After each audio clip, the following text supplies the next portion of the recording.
hari ini malam ini saya mendampingi dari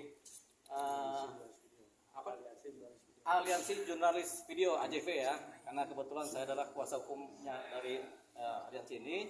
Jadi datang hendak melaporkan ke Polres Jakarta Selatan mengenai adanya dugaan pengancaman KUHP ya, pasal 336 ayat 1 KUHP,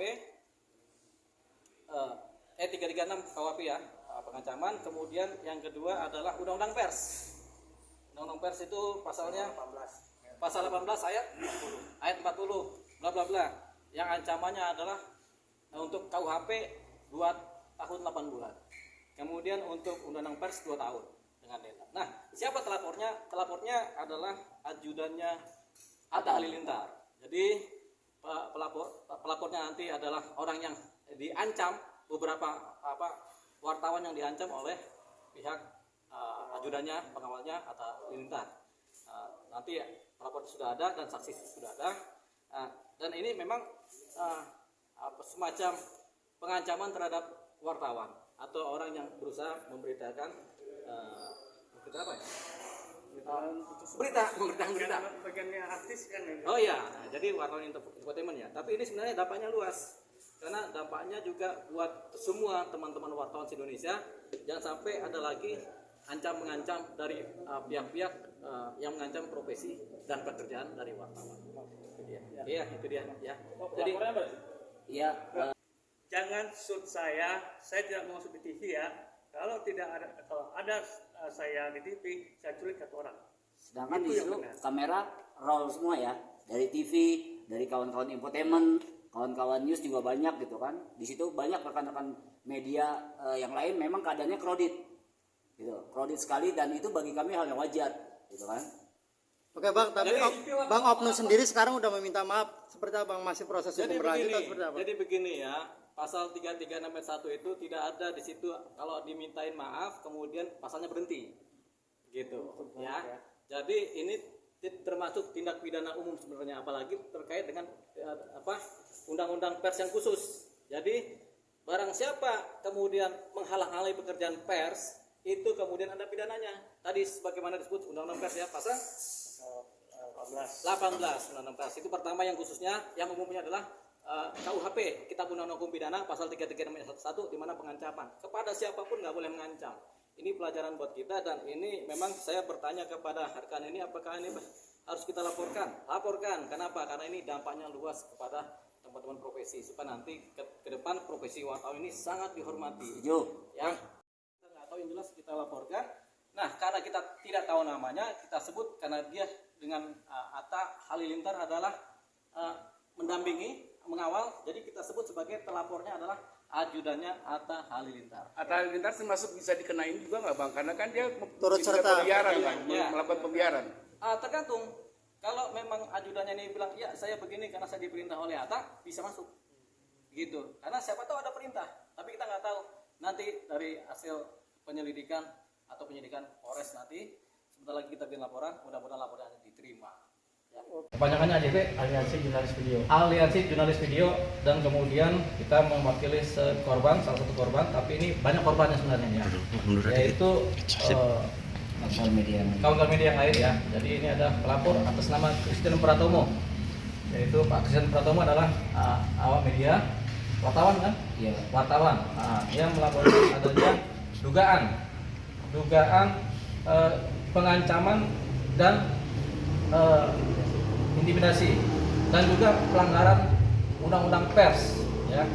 Jadi tidak pidana pengancaman sesuai KUHP pasal 336 ayat 1 dan undang-undang pers wartawan, undang-undang pers, yaitu undang-undang nomor 40 tahun 1999, undang-undang pers pasal 18 undang-undang pers ya. Jadi yang kita laporkan adalah seseorang diduga bernama Agung, pengawal Atta Halilintar, dilaporkan telah terjadi pengancaman di Polres Jakarta Selatan terhadap awak media. Jadi ini sudah kita laporkan dengan nomor LP-B-2740-9 Romawi / SPKT Polres Metro Jakarta Selatan garis miring Polda Metro Jaya. Jadi di Polres Selatan kita bikin LP ya. Jadi ini dia sudah kita laporkan dan kita sudah membuat laporan ya. Jadi ini berproses dan sudah kita pertanyakan bahwasanya ini dampaknya besar terhadap teman-teman media, teman-teman wartawan. Harapannya dari perkara ini, dari kasus ini jangan ada lagi pengancaman terhadap teman-teman wartawan, karena wartawan juga dilindungi oleh undang-undang pers, dilindungi oleh KUHP, dan wartawan juga adalah manusia. Oke, ada pertanyaan? Pasalnya sendiri Bang bisa dibacakan? Pasalnya tentunya pasal 336 ayat 1 KUHP tentang pengancaman terhadap seseorang. Ya, pengancaman ini bisa ancam membunuh, ancam menculik, ancam meneror, atau ancam meneror juga ancaman ya, ancam memukul, ancam macam-macam yang sifatnya ancaman tindak pidana kriminal ya. Nah, seseorang ini yang kita laporkan diduga mengancam menculik, jadi ada ancaman menculik. Nah, ini bahaya nih, karena di balik kata menculik itu tentu ada menghilangkan, ada membunuh, ada kemudian menganiaya, macam-macam. Jadi ini suatu posisi yang tidak bisa ditoleransi, baik dengan kata maaf maupun dengan yang lainnya. Jadi perkara ini kita akan bawa sampai ke meja hijau, sampai ke persidangan. Bukti-bukti apa aja Bang? Bukti-buktinya tentu rekaman dari video syuting dari teman-teman media. Itu saja buktinya. Gitu.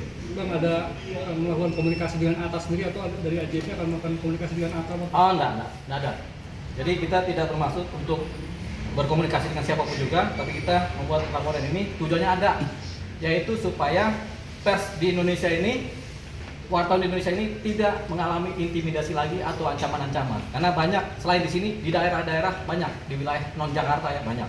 Nah, ini kita akan menjadikan contoh bahwasanya ini adalah bentuk ancaman terhadap pers. Ya. Jadi laporannya diterima ya Bang ya? Laporan sudah diterima. Ya. Terkait permintaan maafnya itu? Jadi begini, KUHP itu tidak mengenal kata maaf. Jadi hukum pidana itu sebenarnya tidak mengenal kata maaf, tapi ada dasar pemaaf, tapi tidak mengenal kata maaf. Jadi kalau sudah terjadi peristiwa tindak pidana, orang minta maaf percuma kalau sudah kita kemudian laporkan polisi. Jadi tidak ada kata maaf di dalam KUHP, tapi dasar pemaaf adanya di KUHP ya. Nah, posisi ini kemudian yang akan kita pakai, tapi karena ini nggak cuma KUHP, ini adalah juga undang-undang pers yang dilanggar. Jadi kita mau coba melihat sejauh mana efektivitas daripada undang-undang pers berlaku. Makanya kita akan ikuti perkara ini terus sampai ke persidangan, sejauh mana efektivitas undang-undang pers melindungi wartawan. Tadi pasalnya sudah ancaman. Ancaman tentunya kalau undang-undang pers tentunya 2 tahun. Ada yang 2 tahun, ada yang 3 tahun. Kalau undang-undang KUHP ancamannya 2 tahun 8 bulan. Ya. Berarti ada 2 pasal. 2 pasal. Jadi pasal umum dan pasal khusus ya. Pasal umum adalah KUHP, pasal khususnya adalah undang-undang pers. Tindak pidana khusus. LP Bang, kasih lihat LP. Agak Naikkan. Gini Bang.